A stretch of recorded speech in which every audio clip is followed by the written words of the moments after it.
So, what did we learn from all of this? Well, nothing. We didn't learn a goddamn thing that we didn't already know in the first place, and honestly, I have to wonder why we are seriously revisiting this fucking nonsense when the manosphere collectively explored, argued, settled on, and put this issue to rest damn near a decade ago. I mean, this is a video that Girl Writes What published all the way back in 2013, discussing a number of issues relating to Islamic relationships and gender politics. I want to play a few segments from her video. Now, what I find amusing in all of this, since in the West these circumstances only emerged due to feminist activism, is that Islamic law had enshrined these particular ideals of women's liberation long before the Declaration of Sentiments was signed at Seneca Falls, or even before Mary Wollstonecraft's Vindication of the Rights of Women in the late 1700s. Now, one thing the Taliban didn't do was completely rewrite Islamic law pertaining to female privilege and male obligation. And this is the root of things, the way I see it. Afghanistan became a society where leaving your house was taking your life in your hands, and where there were few opportunities to earn money or generate productivity, but where people still need to eat. And under Islamic law, women bear no economic responsibility to anyone, not even themselves. Now, I watched a video not too long ago where a Muslim woman named Zara Faris in London used this very state of affairs as an argument as to why Muslim women do not need feminism. According to her, Islamic law does not specifically prohibit women from working. On the contrary, Muslim women can not only work under Islamic law, but they need not share their earned income with their families. Basically, if a Muslim woman has a job, the money she earns is hers and hers alone, while her husband remains obligated to provide any and all economic support for the family, including the necessities his working wife requires. Now, I work with a man from Lebanon who confirmed that aspect of things for me. He has a wife and 5 children, and he works 2 jobs to support them. His wife stays at home, and that's exactly where he wants her. Not because he's a dominating, repressive, misogynistic man, but because if she chose to work outside the home, he and their children have no right to the smallest share of her income, and yet he's still required to provide for his wife's basic needs. On the other hand, if she was working, daycare would become a necessity to the family, and it would be my coworker who would be stuck with the bill.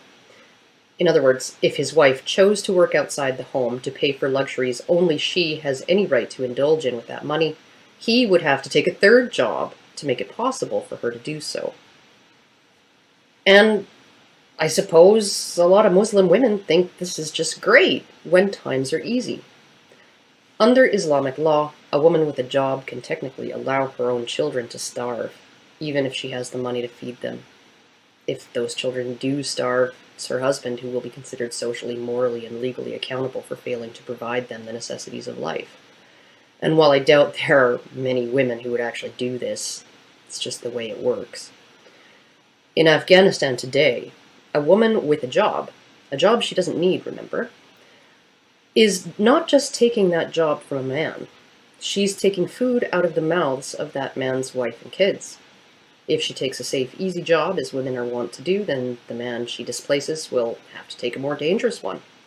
And if he's killed, his wife and kids have no means to support themselves.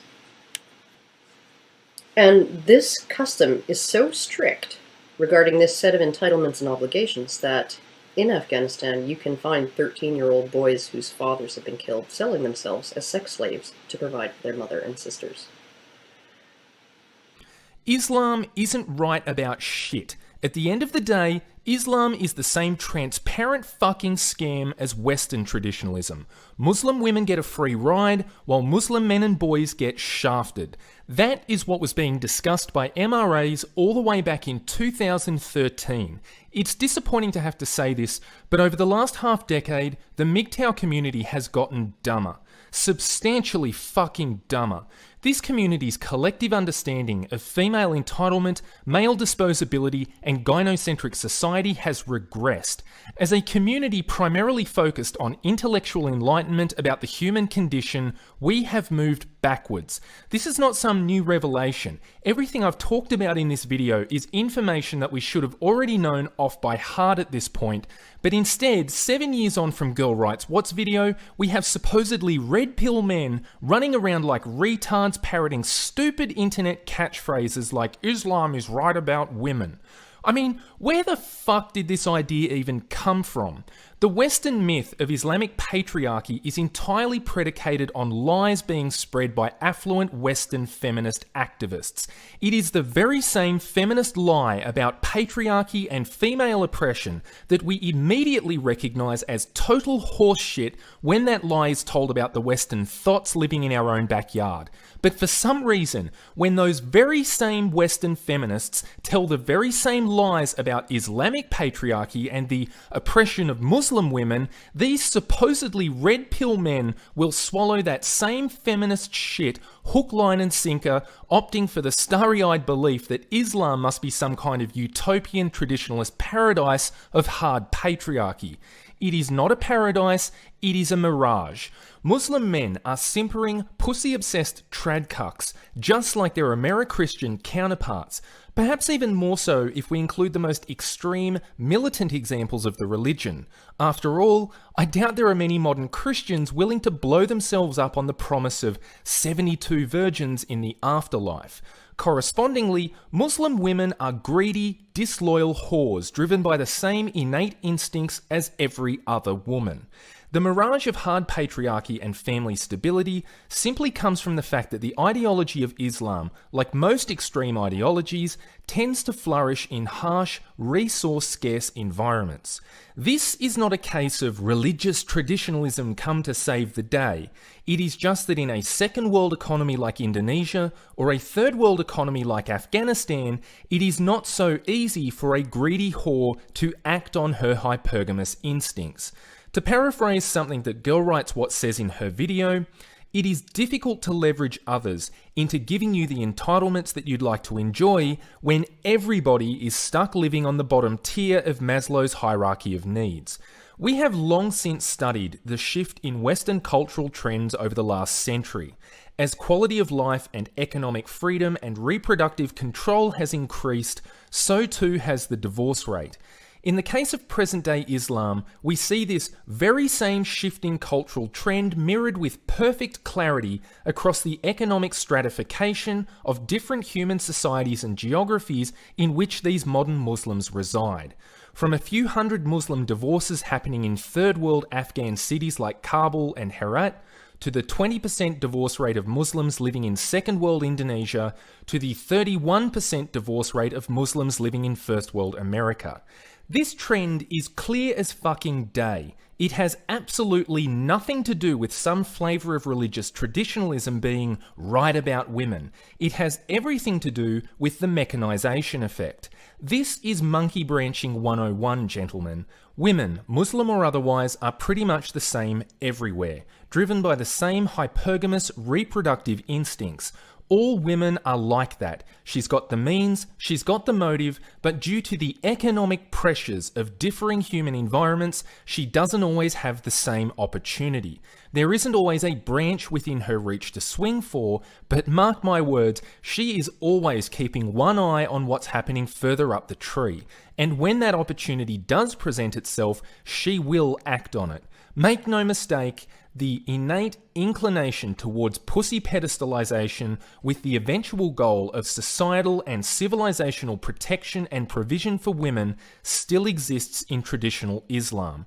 Just like the West, Islamic marriage, particularly the financial aspects, are exceedingly gynocentric and skewed in women's favour. Divorce is absolutely permissible within Islam. Muslim women are divorcing, and that Islamic divorce rate is on the rise all across the globe, in America, in Indonesia, and yes, even in third world Afghanistan. What we are seeing here is a clear example of the mechanization effect and the economic demographic paradox. I know I quote this saying by Barbarossa quite a lot, but I think that's because it's just an axiom of truth which applies to virtually every MGTOW-related discussion on the aggregate societal cost of reproductive relationships. Culture is a function of biology, and the differences in culture that we see arise from a fixed human nature adapting to a variable environment. Biological human nature always precedes culture and ideology. Islam is no exception. It is not society's last hope, it is just different coloured ornamental wrapping paper over the top of the same old natural human reproductive proclivities. The fact is that far from idolization of family structure and stability, marriage and subsequently divorce are treated so liberally and have been so streamlined within the framework of Islam that traditional Islamic marital law actually allows for straight up cash in hand prostitution. As this Daily Beast article eloquently puts it, the Muslim call girl who'll marry you first. Within the framework of traditional Islam, the man and the woman verbally agree to quote-unquote marry. The compulsory mahr bride price acts as the prostitutional cash payment. They fuck, and then they both verbally agree to annul the marriage as little as 2 hours later. Given the fact that Islamic law also allows for polygamy, i.e. multiple simultaneous marriages, it seems to be consistent with Islamic law to even engage in this kind of transparent, street-level prostitution whilst married. Now, whilst I personally have no moral qualms with prostitution, I would hazard a guess that if you really are a traditional conservative looking for a way to save the sanctity of marriage and family, Islam may not be the solution you were hoping for. And further to the issue of transparent, street-level prostitution, there is also the issue of mistresses. This same Islamic model of polygamy and transactional marriage also allows for formal arrangements of long-term prostitution where kept women or mistresses are financially supported by married men, often with the hopes that her wealthy married sugar daddy will eventually replace his current primary wife with her. This is something that I couldn't find as much information online about, but I know that I Am Serious has written about this in the past and said that it was a very common practice, at least in the parts of Indonesia where he's lived. There are just so many aspects of Islamic culture which most people either don't understand or simply don't even know about. I mean, just look at this article from Pakistan. Tribal court in Sindhi finds 10-year-old boy for affair with married woman. Fucking Pakistan. This is a country where homosexual rape carries the death penalty, but a female paedophile can rape a 10-year-old boy, and it's the 10-year-old boy who gets fined for engaging in an affair with a married woman. No, please, tell me again how Islam is right about women. You know what else is going on in Pakistan? Apparently, they're looking into birth control methods as a way to curb the fact that Pakistani women are having too many babies. Yes, contraceptive population control. Not in the United States of feminism, not even in Israel. This is the Islamic Republic of Pakistan, the third most populous Muslim country on earth, the extremist, theocratic state principally responsible for the formation and funding of the fucking Taliban. They want to leverage birth control methods to keep the fertility rate down. Look guys, these are not the droids you are looking for. Islam is not a new hope for traditionalism. It just isn't.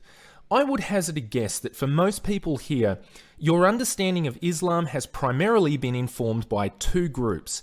A, Muslim practitioners who wish to paint their religion in the best possible light as a traditional framework focused on stability of the family unit, and B, Western feminists who wish to paint Islam as a system of patriarchal totalitarianism designed to suppress and subjugate women. Neither case is true. When you actually look at the facts, Islam is just the same old gynocentric shit sandwich where women get a free ride and men and boys get fucked over. There are no quick fixes to widespread societal problems, okay? You can't repeal the 19th, you can't put women back in the kitchen, and Islam is not right about women. Human nature is a fucked up thing which has been streamlined over many millions of years in the harsh reality of nature, with the ultimate psychological, instinctual goal being survival and replication.